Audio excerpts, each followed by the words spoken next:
Nay, may good news po ako sa'yo. Ano yun? Makakapunta po ako ng Japan! Talaga? Opo! Ay! Masayang-masaya ako para sa'yo. Sandali, kailan ang alis mo? In 3 weeks pa po na inaayos pa po kasi yung visa namin eh. Na-excite nga po kasi first time ko po yun. Tapos makaka-attend pa po ako dun sa International Neurosurgeon Convention.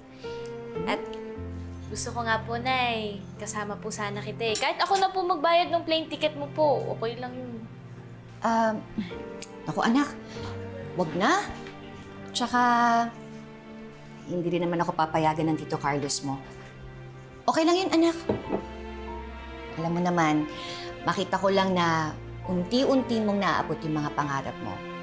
Masaya na ako para sa'yo. Eh, Nay, di ba nga po sabay po natin inaabot yung mga pangarap natin? Ikaw nga po yung dahilan kung ba't po ako nagsisikap eh. Kaya dapat kasama ka po sa journey ko. Kaya sige na, Nay, sumama ka na. Ako po bahala sa lahat. Tsaka, sa tingin ko naman po papayag po si Doc Carlos. Kasi syempre, lahat po nang nandun, taga-East Ridge. Sige na, Nay. Sige, anak. Talaga po? Thank you! Aray!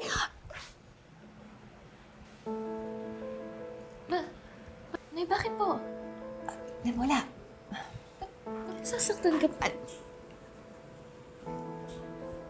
Nay, ano po yan? Ba't may ganyan ka po? Wala to, anak. Nay, ano pong wala? Ano pong nangyari dyan? Nay, di ba nag-usap na po tayo? Nangako ka po sa akin na wala na tayong itatago sa isa't isa. Kaya ano po yan, Nay? Ano po nangyari?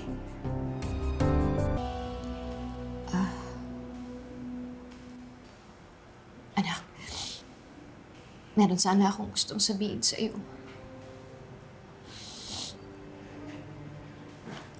Tungkol sa Tito Carlos mo. Tungkol po kay Doc Carlos? Bakit? Ano pong ginawa ni Doc Carlos?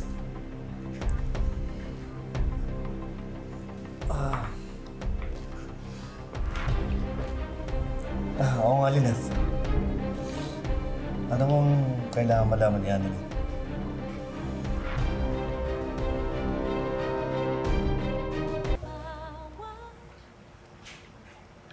Sige po, Nay. Sa ibang araw na lang po natin pag-usapan.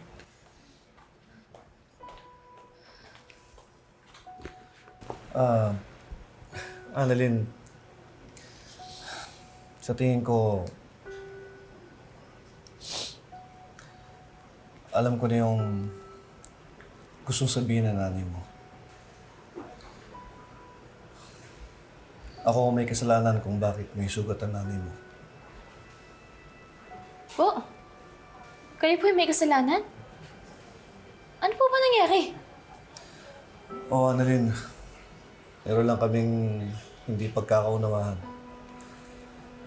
Pero hindi ko naman sinasadya na matalsikan siya ng bubog. Bubog?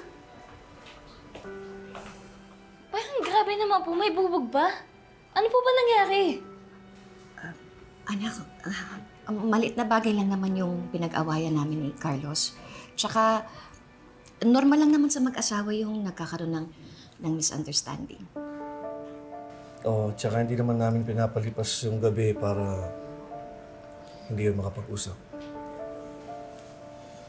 Annalyn, pasensya ka na hindi na mauulit.